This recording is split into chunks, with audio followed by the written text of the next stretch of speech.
Hey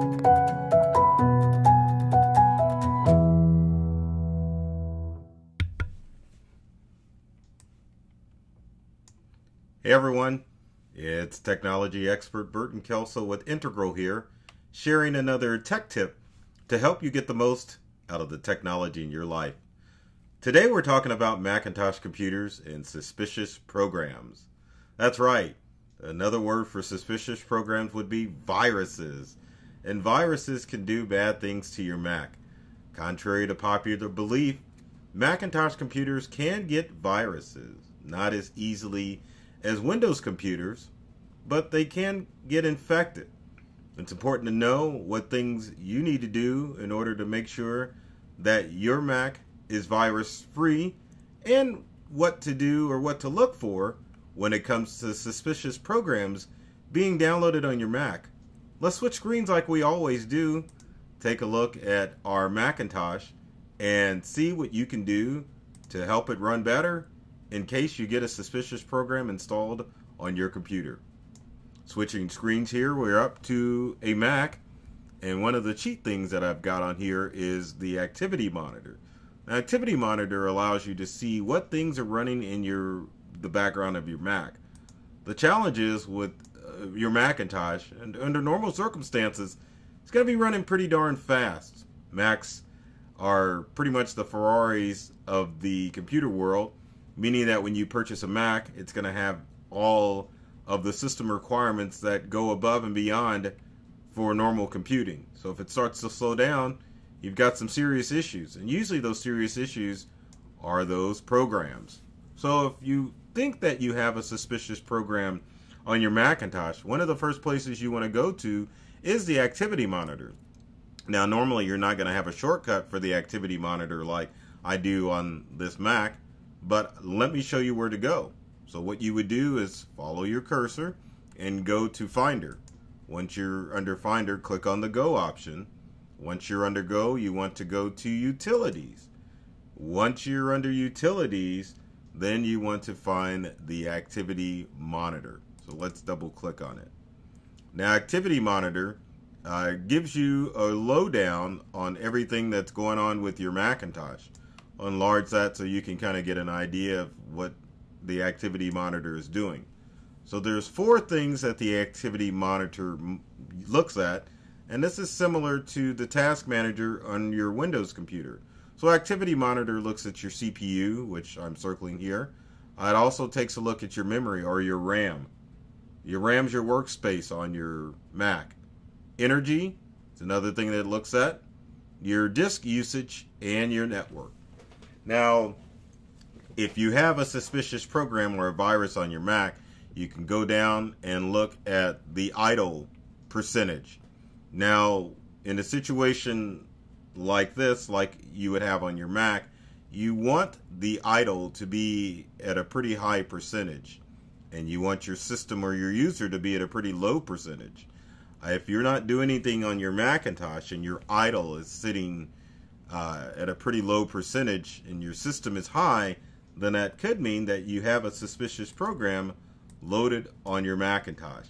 Now, suspicious programs utilize a lot of system resources, so it's important for you to look at the activity monitor to make sure that there's nothing running in the background of your Mac. Now, the other thing that you can look at is your memory. If there is a program taking up a lot of memory, see under memory used, there's not that much memory being used at all. So you're good. And it also gives you the memory pressure, letting you know the pro system's ability to meet the memory requirements of the user's activity. So you want that to be pretty low. Also, you want to look at your disk space, or not space, but your disk usage. Let you know which programs are running in the background to find out if it's using up your disk. If it's using up a lot of disk, you want to close those programs out. One of the examples I can give you as far as your memory and your disk are looking for programs that you aren't familiar with. Under normal circumstances, you'll have programs that you recognize like Microsoft Word or Google Chrome or any of the other Office Suite or Adobe or any of the Mac products such as Write and Keynote and Numbers. So if you look in this list and you see programs that you don't recognize that are taking up a lot of memory, that are using a lot of CPU usage, or a lot of disk space, these can be identified as suspicious programs. Now, if you have one of these programs running, let's go back to CPU and go to Chrome. Chrome is a known program, obviously, so we can go to Chrome and we can click on it to see what it's doing, and then that lets us know that that program is running suspiciously. So we would want to find that program and get rid of it. So how do we get rid of it? That's a good question. Let's go ahead and quit this process of Activity Monitor, and then go back to Finder, and let's hit go. And go, there we go. It'll pop up. And then let's go to Applications. Now, the Macintosh computer applications are pretty darn simple to remove. It's just a matter of going to the application menu and just moving the application to the recycle bin once you make sure it's closed. So let's pretend Chrome is a suspicious program. So there's our Google Chrome, and we've got it running. Well, actually, we've closed it down. So let's double click on Chrome, minimize it, and then we'll get back to the applications menu. So let's say we've identified Chrome as a suspicious program. So let's go ahead and open up Chrome. We want to quit Chrome or whatever that suspicious program is, and then we can simply grab Chrome or our suspicious program and drop it in the trash. And we're not going to do that. Finally, one of the last things that you can look for as far as suspicious programs is under Safari. Safari, the web browser, will install what's called plugins, and you can look for plugins to find out if that's what's taking up space on your computer.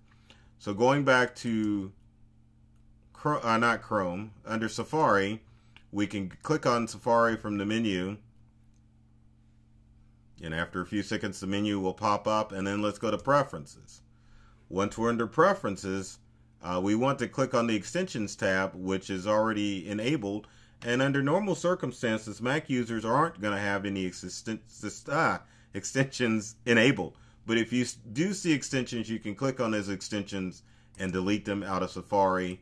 And hopefully that will help keep your Mac running nice and smooth. And that should be the understatement of the year, because all Macs should run smooth.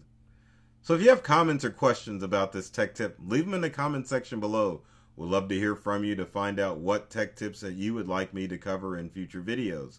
And speaking of videos, be sure to subscribe to our channels at YouTube at Integral, or myself, Burton Kelso, the technology expert. There's videos there to make sure that you are going to get the most from the technology you use in your day-to-day life. So take care of yourself and do many things to make you smile. And thanks for watching.